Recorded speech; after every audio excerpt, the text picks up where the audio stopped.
දැන් දේශීය පුවත්.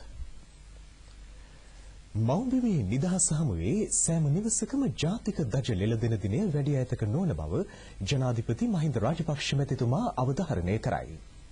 ඒකීය රටක් බිහි කිරීමේ රජයේ වැඩපිළිවෙල අවසන් අදියරට එළඹ තිබේ. රණවිරු දිවිහිමියෙන් අවසන් සටනට උරදී සිටිති. ත්‍රස්තවාදය සහ මුලින් තුරන් කොට මව්බිම ලබන විජයග්‍රහණය හමුවේ එහි කොටස්කරුවන් වන්නේ නාවුලදී ඊයේ පැවති ජනරැලියට සහභාගී වෙමින් රාජපක්ෂ මැතිතුමා ජනතාවට ඇරයුම් කළේය.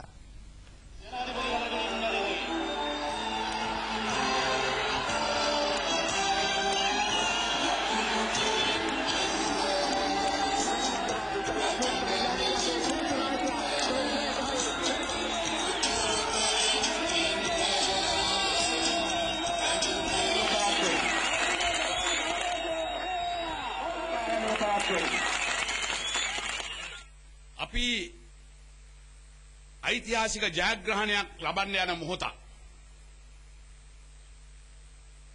මේ රට අවුරුදු ගණනාවක් තිස්සේ කොටි ත්‍රස්තවාදයට යටත් වෙලා තිබිලා මේ රට ඒකීය රටක් බවට පත් කරන්න යන වෙලාවක මේ රට කොටි කටෙන් කොටි හස්තයෙන් මුදවා ගන්න යන අවස්ථාවකයි තමුන්නාන්සේලා මේ ඡන්දය පාවිච්චි කරන්නට අද සූදානම් වෙලා ඉන්නේ. තමුන්නාන්සේලාගේ ඡන්දය තමුන්නාන්සේලා මේ යන ගමන අනුමත කරනවා කියන එක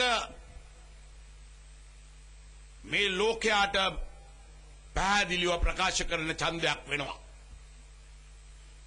ඒ නිසා තමුන්නාන්සේලාගේ රට වෙනුවෙන් කරන්න තියෙන යුතුයකම ජාතිය වෙනුවෙන් කරන්න තියෙන යුතුයකම තමුන්නාන්සේලා ඉටු කරයි කියන විශ්වාසය අපිට තියෙනවා.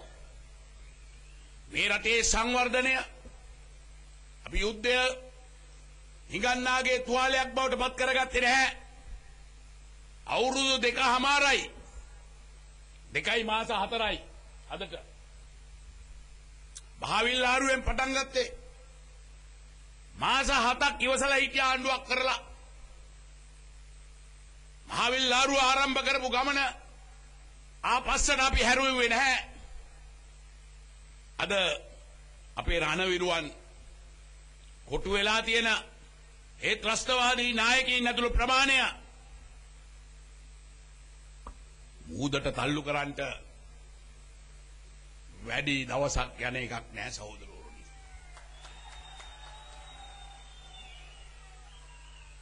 අන්න එදාට තමුන්නාන්සේලාගේ ගෙවල් වල සිංහ කොඩිය උස්සලා මේ නැති වී ගිය නිදහස නැවත ලබා ගන්න මේ රට එකතු කරන්නට ඒ රණවිරුවන්ට දක්වන ඒ උපහාරය දක්වන්නට සූදානම් වෙන්නේ කියන පණිවුඩය තමයි මට තමුන්නාන්සේලාට කියන්න තියෙන්නේ. වයිම සහ මධ්‍යම පළාත් සභා මැතිවරණයේ එක්සත් ජනතා නිදහස් සන්ධාන ජය තහවුරු කිරීම සඳහා ජනාධිපතිතුමාගේ ප්‍රධානත්වයෙන් පැවති ප්‍රථම ජනරැලිය මෙයයි. මෙම රැස්වීමේදී ජනතා විමුක්ති පෙරමුණේ ජ්‍යෙෂ්ඨ සමාජිකයෙකු හා මධ්‍යම පළාත් සභා අපේක්ෂක මාතලේ දිස්ත්‍රික් උපනායක සරත් විජේසිංහ මහතා ඇතුළු පිරිසක් ජාතික නිදහස් පෙරමුණට එක් වී එක්සත් ජනතා නිදහස් සන්ධානයේ සමග සන්ධානගත වීම විශේෂත්වයකි. සරත් විජේසිංහ මහතා 1982 සිට ජනතා විමුක්ති පෙරමුණේ සමාජිකයෙක් විය. 1989 සිට වසර 5ක් ජනතා විමුක්ති පෙරමුණ වෙනුවෙන් ඔහු සිර දඬුවම් වලට පවා ලක් වූ සමාජිකයෙකි. වසර 2000 සිට හෙතෙම මධ්‍යම පළාත් සභාවේ ජනතා විමුක්ති පෙරමුණ මන්ත්‍රීවරයෙකු ලෙස කටයුතු කළේය. නාම යෝජනා බහර දීමෙන් අනතුරුව අපේක්ෂකයෙකු තම දේශපාලන ස්ථාවරයන් වෙනස් කිරීම ඉතා විරල සිදුවීමකි. සරත් විජේසිංහ මහතා ජනාධිපතිතුමා ගෙන යන වැඩපිළිවෙලට සහාය පළ කිරීමක් වශයෙන් ජාතික නිදහස් පෙරමුණ හා එක්ව එක්සත් ජනතා නිදහස් සන්ධාන මැතිවරණ කටයුතු සඳහා සහයෝගය පළ කළේය. මැති ඇමතිවරු රැසක්ද රැළිය ඇමතූහ. මේ මැතිවරණය ජයග්‍රහණය කරවන්න තමුන්නාන්සේලා සියලු දෙනාට ශක්තිය ධෛර්යය වාසනාව ලැබේවායි කියලා ප්‍රාර්ථනා කරමින් ශ්‍රී ලංකා නිදහස් පක්ෂයේ ප්‍රධාන එක්සත් ජනතා නිදහස් සන්ධානයට ජය වේවායි කියලා ප්‍රාර්ථනා කරමින් මාතෘ ජනතාවට ජය වේවායි කියලා ප්‍රාර්ථනා කරමින් තමුන්නාන්සේලාට ජය වේවායි කියලා ප්‍රාර්ථනා කරමින් මම දිනවා ඩී.එස්. සේනානායක මැතිතුමා නිදහස ලබා දුන්නා. රනිල් වික්‍රමසිංහ මැතිතුමා වන්නේ ගිහිල්ලා කොටි ප්‍රභාකරන්ට නිදහස ලබා දුන්නා. අපේ රට පාවා දුන්නා. හෙට අනිද්දා වෙනකොට මුළු ලංකාවේ හතර දිග්භාගෙම රතින් යහමින් ගිගුම් දීලා සිංහ කොඩිය සවිලා මුළු ලංකාවම සිංහ කොඩියේ ආධිපත්‍යයට ගන්නවා කියන එක වගකීමෙන් කියනවා මිත්‍රවරුනි.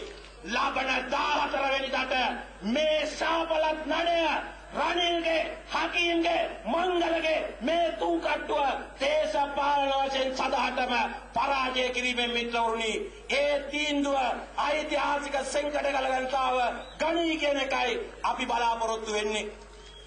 මේක පෙර කිසිම මැතිවරණයකදී අපි නොදකපු පෞද්ගලික පළාත් සභා මැතිවරණවලදී නොදැක්ක තරමට විශාල එක්සත් ජාතික පාක්ෂිකයෝ විශාල ප්‍රමාණයක් අද එක්සත් ජනතා නිදහස් සංගාණයට එකතු වෙනවා කියන එක අද පැහැදිලිව පේන දෙයක් සහෝදරවරුනි. අපි මේ කරන මහා සංවර්ධන යෝජනා ක්‍රමත් ජාතික ආරක්ෂාව පිළිබඳව ලබා ඇති ජයග්‍රහණත් එක්ක මේ රටේ අපිට අද විපක්ෂයක් දකින්න නැහැ ජනතාව ඒක රාසි වෙච්ච. මුලතිව් දිදුලන කොඩිය අපි කාට සතුටු වෙන්න පුළුවන් කොඩිය වෙන්න ඕන. මුලතිව් දිදුලන කොඩිය ජාතික කොඩිය අපි හැමෝටම උරුම කොඩිය බවට පත් වෙන්න ඕන. මධ්‍යමයි වයමයි පෙබරවාරි 14 මුළු පළාත් සභා දෙකම එක්සත් ජනතා නිදහස් සංගාණයේ අපේක්ෂකයන්ගෙන් නියෝජිතයන්ගෙන් පුරවුවම කිසි සැකයක් නැහැ. මුලතිව් දිදුලන ජාතික කොඩියට උරුමය අපි කාටත් ලැබෙනවා මගේ අම්මේ තාත්තේ. අපේ අතිගරු ජනාධිපතිතුමාට පෙන්වන්නේ ලබන මාසේ 14 වෙනිදා මුළු මාතලේම අපේ අතේ කියන එකයි කියන එක අද අපි තරුණාංශලාට ප්‍රකාශ කරන්න ඕනේ. මහින්ද අබේවර්ධන, මහින්ද අමරවීර, එස්.එම්. චන්ද්‍රසේන යන අමාත්‍යවරුද, සිරිපාල ගම්ලත්, WB ඒකනායක යන නියෝජ්‍ය අමාත්‍යවරුද, උතුරු මැද පළාත් ආණ්ඩුකාර ඩික්සන් දෑල, දකුණු පළාත් ප්‍රධාන අමාත්‍ය ශාන් විජේලාල් ද සිල්වා, ජාතික නිදහස් පෙරමුණේ පාර්ලිමේන්තු මන්ත්‍රී දීපල් ගුණසේකර, ජනාධිපති උපදේශක ඒ.එච්.එම්. අස්ව, මධ්‍යම පළාත් හිටපු ප්‍රධාන අමාත්‍ය සරත් ඒකනායක, පළාත් සභා අපේක්ෂක නන්ද්‍රමිත්‍ර ඒකනායක යන මහත්වරුන් ඇතුළු ජනතා නියෝජිතයෝ රැසක් මෙම විජයග්‍රාහී ජනරැලියට එක්ව සිටියහ.